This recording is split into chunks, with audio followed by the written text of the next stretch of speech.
Just in the car with you and a lighter, I know it's wrong.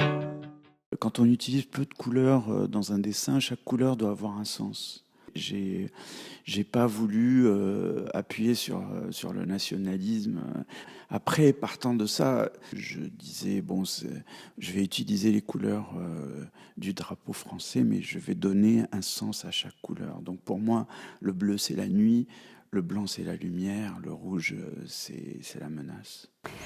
Souvent, les meilleures images, celles qui savent raconter ce qui s'est passé, pas parce qu'elles montrent, mais parce qu'elles ne montrent pas. Donc, elles ne montrent pas de mort, elles ne montrent pas d'armes à feu, elles ne montrent pas de terrorisme, elles montrent des gens à des terrasses de café.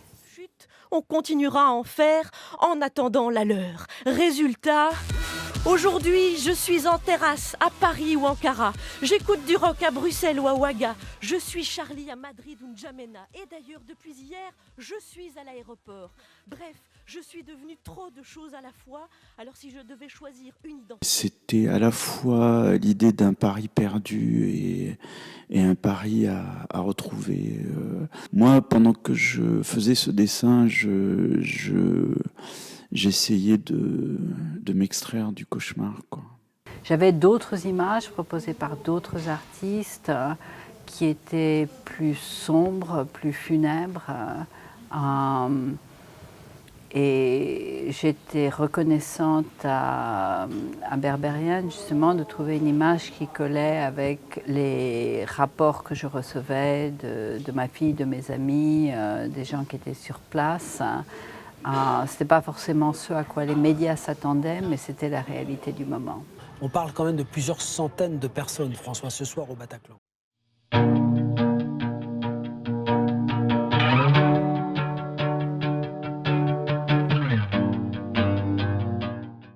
Quand c'est un sujet aussi fort que celui-là, les massacres, je pense que l'évocation et l'image que chacun de nous on a en soi par rapport à un fait divers aussi violent sera toujours plus riche et plus fructueux que n'importe quelle image la plus directe et la plus primaire. D'habitude, les couvertures du New Yorker suivent les histoires de ce qui se passe à New York. Ça peut s'élargir à ce qui se passe aux États-Unis. Rarement, ça va commémorer ce qui s'est passé à Istanbul ou même à Londres. On n'avait pas fait de couverture, ou à Madrid.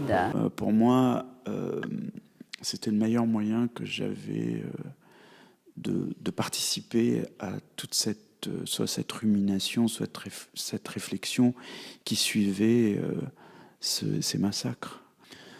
C'est-à-dire qu'à chaque fois que je passe devant ces terrasses, je ne peux pas m'empêcher de penser à ce qui s'est passé.